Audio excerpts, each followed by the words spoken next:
Oke, sekarang kita lanjut di soal yang berikutnya ya. Untuk nomor 11 ya.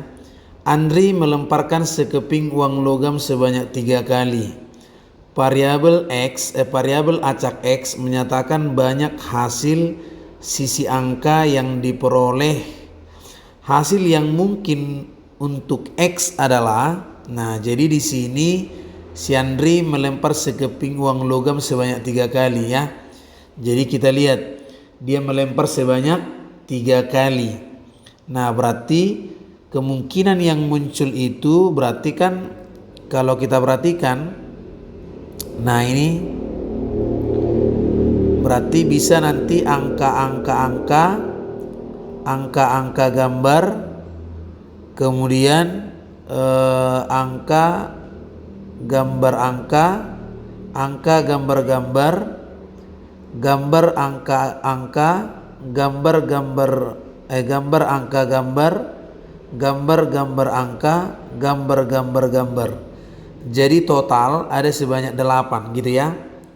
Nah jadi katanya variabel X-nya itu adalah banyak hasil sisi angka. Nah jadi di sini sisi angka berarti bisa aja nanti dia angkanya tak ada. Nah hasilnya sisi angka ya, angkanya nggak ada. Contohnya di sini berarti dia nggak ada angka kan. Ada yang satu angka muncul. Nah contohnya berarti di sini ini misalnya ada juga misalnya yang 2 angka muncul. Ada juga yang 3 angka muncul ya, 3 angkanya muncul ya kan. Nah jadi berarti kita ambillah di sini 0 berarti nggak ada gambar, ada juga angka ya, 0 angkanya muncul, ada yang 1 angka muncul, ada juga yang 2 angka, ada juga yang 3 ya. Yang 4 kan nggak ada karena cuma dia 3 logam aja. Berarti jawabannya itu adalah 0, 1, 2, 3 ya. Nah 0, 1, 2, 3 bukan 0, 1, 2, 3, 4 ya, ini ada ini salah nih. 0, 1, 2, 3 oke. Nah itu dia untuk soal ini, mudah-mudahan bisa dipahami ya.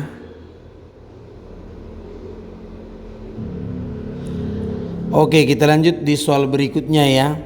Dewi melemparkan 4 keping uang logam. Variabel acak X menyatakan banyaknya hasil sisi angka yang diperoleh. Hasil yang mungkin untuk X adalah, nah coba kita jawab. Nah X-nya itu katanya sisi angka ya, sisi angka tapi 4 logam ya kan, 4 logam berarti itu bisa aja jadi nanti kita buat bisa misalnya angka gitu kan, angka gambar, angka gambar angka gambar gambar, angka gambar gambar, angka gambar gambar gambar, angka 1, 2, 3, 4 ya. Berarti 4 angka gambar, angka gambar, angka gambar, angka gambar, angka ini angka gambar ya kan. Baru kemudian gambar angka, ini gambar angka gambar gambar. Nah, jadi di sini juga nanti bisa gambar angka, gambar angka gambar, gambar angka gambar angka, gambar angka gambar gambar, kemudian gambar angka, gambar angka gambar, gambar angka, gambar gambar. Jadi di sini katanya munculnya sisi angka. Jadi ada angka itu yang 4 kali muncul. Nah ada yang 4 kali muncul misalnya gini. Ada juga yang tak muncul angka, inilah dia. Jadi bisa dia berarti X-nya itu nanti bisa 0. Ada juga yang 1 angkanya muncul. Nah misalnya di sini nih posisinya ini 1. Bisa juga yang 2 aja angkanya muncul kan. Nah misalnya gini. Nah ya kan, ada juga yang 3 angka muncul. Nah misalnya ini.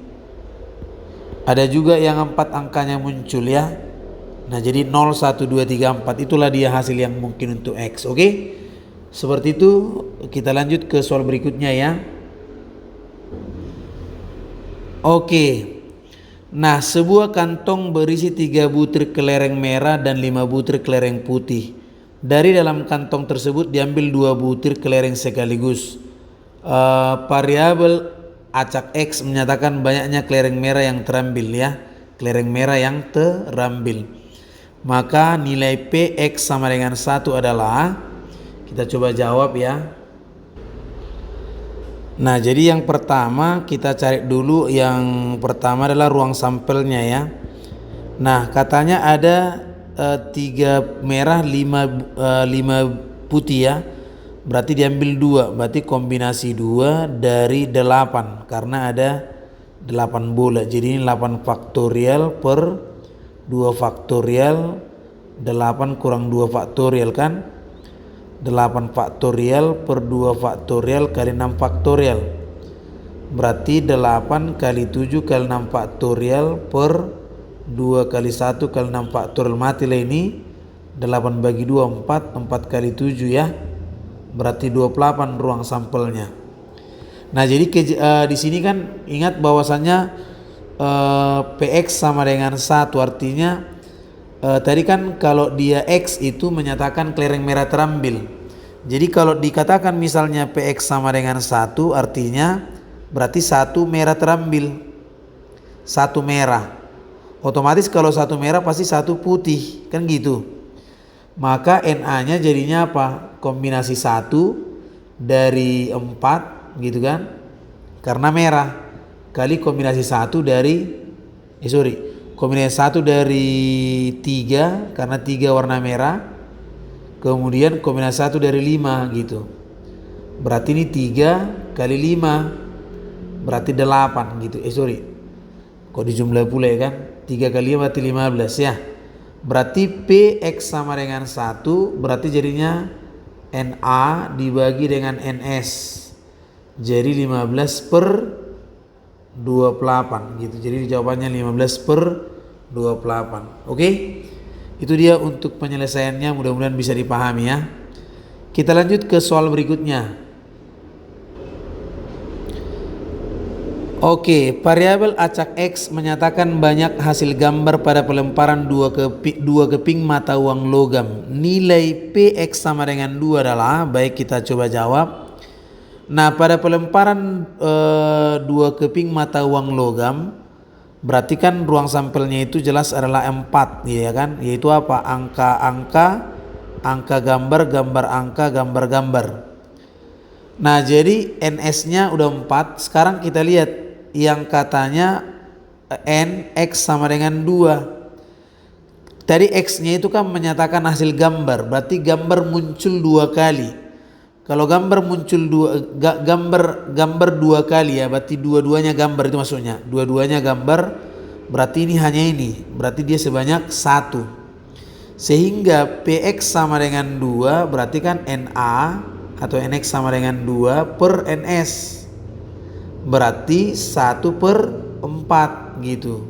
Jadi jawabannya adalah 1 per 4. Oke? Seperti itu penyelesaiannya, mudah-mudahan bisa dipahami ya. Next.